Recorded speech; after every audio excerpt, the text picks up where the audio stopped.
In a small town surrounded by green fields and tall trees, there lived a young nurse named Rena. She was not very rich, nor did she have a big house or expensive things. But what she did have was a heart full of kindness and love. Every morning when the sun rose, Rena would put on her simple white uniform and walk quickly to the little hospital at the center of town. The hospital was small, with only a few rooms, and the walls were old and faded. But to Rena, it was the most important place in the world because it was where she could help people. Rena loved her work. She did not become a nurse for money or fame. She became a nurse because she wanted to bring smiles back to people's faces. When patients were sick and weak, Rena gave them medicine with gentle hands. When they were afraid, she comforted them with soft words. Sometimes she even sang little songs to children so they would stop crying. Everyone in the hospital knew that when Rena was near, things felt lighter and easier, like the sun shining through a cloudy sky. But even though she was so kind and hardworking, Rena lived a very simple life. She rented a small room at the edge of town, with just a bed, a chair, and a little wooden table. Her clothes were plain, and she owned only 2 pairs of shoes. She did not complain about this, because she believed that happiness did not come from money or clothes but from helping others. Yet, deep inside, there were moments when Rena wished she could have something pretty for herself, a dress with bright colors, a ribbon for her hair, or even a pair of shiny shoes. She wanted these things not because she was vain but because she wanted to feel special, just once. Every day, after long hours at the hospital, Rena would walk home tired but peaceful. She carried with her the stories of all the patients she had cared for. Sometimes she cried quietly in her room when she thought about those who were still suffering, but the next morning she was always ready to smile again. The townspeople respected her. They would often say, "Rena is an angel in disguise." But they also noticed her old clothes and worn-out shoes, and some felt sorry that someone so kind had so little for herself. One cold evening, Rena sat by her small window, watching the stars. She thought about her life, her patience, and the dreams she kept hidden in her heart. She had never been to a big party, never worn a fine dress, never danced under lights with music playing around her. These things felt like faraway dreams, like stories from a book. For her, the hospital was her dance floor, and the smiles of her patients were the music that kept her moving. Still, she wondered what it would feel like to be celebrated, to be seen not only as a nurse but as a young woman with dreams of her own. The next morning, as she tied her hair neatly and put on her clean but old uniform, she smiled at her reflection in the cracked mirror. "You are strong, Rena," she whispered to herself. "You are here to serve, and that is the greatest gift." And with that, she walked to the hospital once again, ready to meet new patients, ready to fight sickness with love and courage. She did not know that soon her life was going to change in a way she had never imagined. One bright morning, as the golden sun spread its light across the small town, Rena walked quickly to the hospital.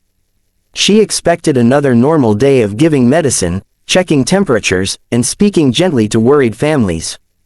But when she reached the hospital doors, she saw something that made her heart tighten. A man stood there, his face pale with fear, holding a small girl in his arms. The girl looked very weak. Her eyes were half closed, her skin was pale, and her little body seemed almost too light for her father to carry. The father rushed inside, calling for help. "Please, someone help my daughter." His voice shook with worry. At once, Rena stepped forward. She guided him to a bed and carefully helped the man place his child down. She touched the girl's forehead and felt how hot it was. The child was burning with fever. "What is her name?" Rena asked softly, placing a cool cloth on the girl's head. "Her name is Anya," the father replied, his voice trembling. "She was fine a few days ago, but then she started coughing and could not eat.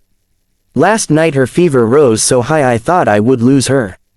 Rena nodded gently, trying to calm him. "You brought her here in time. Don't worry, we will do everything we can." Her voice was steady, like a lamp glowing in the dark, and the father felt a little calmer just by hearing her words. For the next few hours, Rena worked carefully. She checked Anya's breathing, gave her medicine, and sat by her side to make sure the fever slowly went down. Sometimes she hummed a soft tune, a lullaby her mother had once sung to her. Even though Anya was weak, she opened her eyes and listened. The sound of Rina's song made her relax, and she fell into a gentle sleep. While Anya slept, Rina spoke kindly to the father. She told him not to worry too much and explained how the medicine would help. The father listened carefully, nodding, his eyes never leaving his little girl. He was a tall man with tired eyes that showed he had spent the whole night awake, watching his daughter suffer. Rina could see his love and his fear, and her heart softened even more. As the hours passed, Anya's fever slowly began to drop.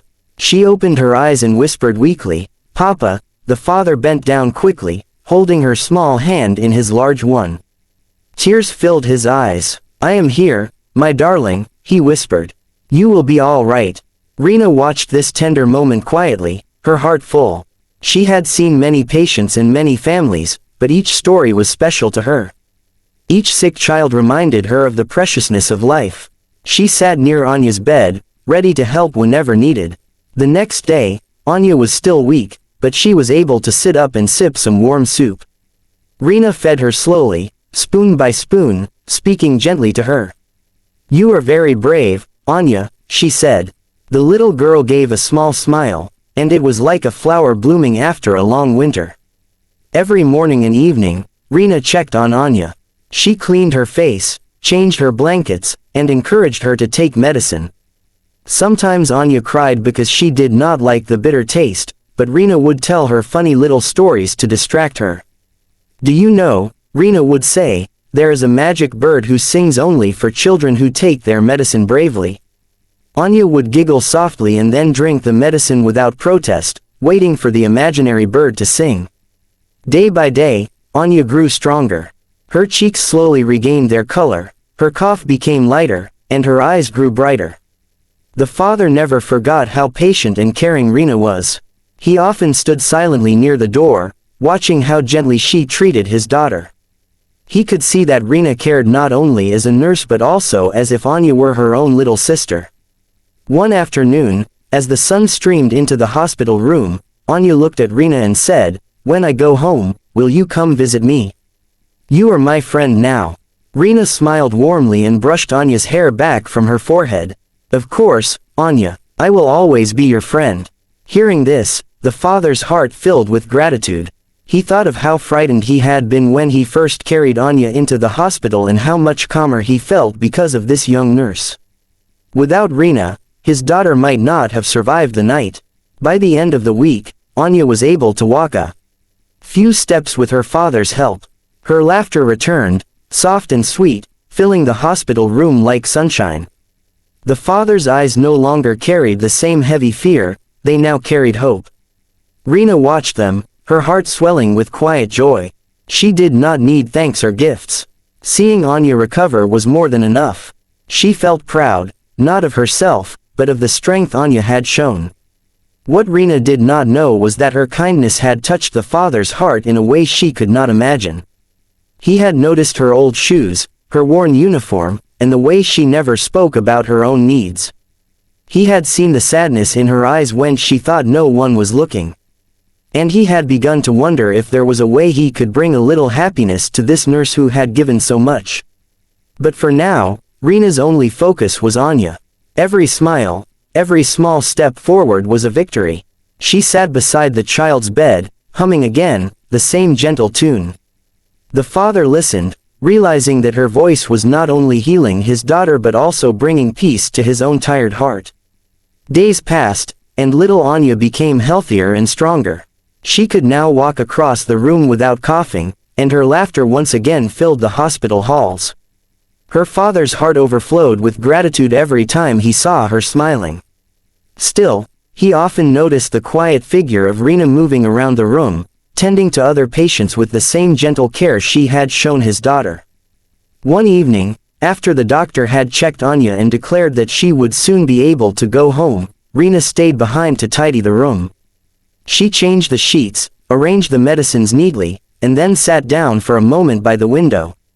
The sunset painted the sky in shades of orange and pink, but instead of smiling at the beauty, Rena's face looked thoughtful, almost sad. The father, who had been watching her silently, finally asked, "Rena, you have done so much for us. But may I ask you something? Why do you look so quiet today? Your eyes seem heavy, as if there's a secret behind them." Rena hesitated. She never liked to talk about herself. She always believed that her patient's needs were more important than her own feelings. But something in the father's voice was gentle and kind, and so she whispered softly, "Tomorrow, the hospital is holding a small dance party. It is for the staff and the families, to celebrate the patients who are getting better. Everyone will wear new clothes, but I don't have a dress to wear." Her voice trailed off, and she quickly looked down, almost embarrassed to admit such a small wish. She was not someone who asked for gifts or luxuries, but deep inside, she longed for just one evening where she could feel as bright and special as everyone else. The father's heart ached as he listened. He remembered the many nights he had watched her working tirelessly, never complaining, always smiling for the sake of others. And yet here she was, hiding her own sadness behind that smile. He said gently, "Rena, you have given my daughter her health back. You gave me hope when I had none. Tomorrow, when the music begins, will you allow me the honor of calling you my first dance partner?" Rena's eyes widened in surprise. For a moment, she could not find any words. No one had ever asked her such a thing before. She felt her cheeks grow warm, and a shy smile spread across her face. "Me?" she asked softly, as though she could not believe it. "Yes, you," the father replied with warmth. "Because you are the reason my daughter will be dancing again someday. And I think you deserve to be celebrated too." For the first time in many years, Rena felt seen, not just as a nurse in a plain uniform, but as a woman with dreams and feelings of her own. The next morning, the hospital was buzzing with excitement. Nurses and doctors were talking about the evening's celebration. It was a rare moment when the hardworking staff could forget their worries and enjoy music, laughter, and dancing. Rena, however, tried to stay cheerful while helping her patients, though deep inside she still felt unsure. She thought she would simply watch from the corner, dressed in her plain uniform, happy enough to see others smile.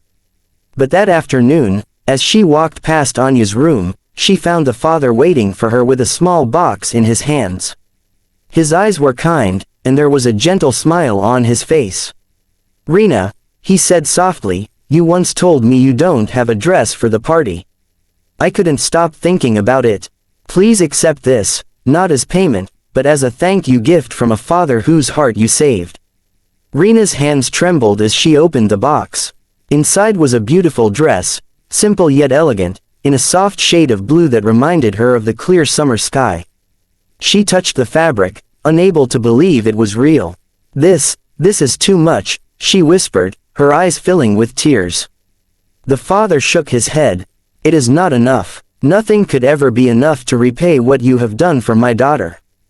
But if you agree, I would like you to wear this tonight, and let me have the honor of our first dance together." For a long moment, Rena was silent. Then, with a smile brighter than the morning sun, she nodded. For the first time in her life, she felt not only like a nurse but like someone truly cherished. That evening, the hospital's small hall was filled with music and laughter. Colorful lights twinkled, and people clapped and cheered as nurses, doctors, and families gathered to celebrate health and hope. Everyone wore bright, new clothes, and the air was full of joy. When Rena entered, wearing the soft blue dress, the room grew quiet for a moment. She looked so graceful, so radiant, that even her fellow nurses gasped in delight.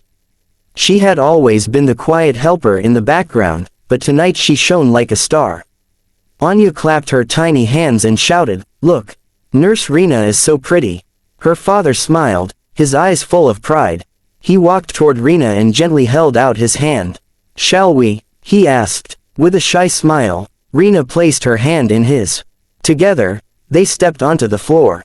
The music began, and they danced slowly, gracefully, as if the world around them had disappeared.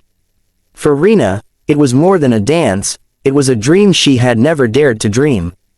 She felt celebrated, seen, and valued not just for her work but for who she truly was. As the music ended, the hall erupted in applause. Everyone clapped and cheered, not only for the dance but for the woman who had given so much love and care to others. Rena's eyes sparkled with tears, but they were tears of happiness. That night, she realized something important. Kindness has a way of coming back, often in the most unexpected and beautiful ways. Lesson of the story: kindness never goes unnoticed. When we give love, care, and compassion to others, the world finds a way to return it to us. Helping others can make us heroes in ways we may not even imagine.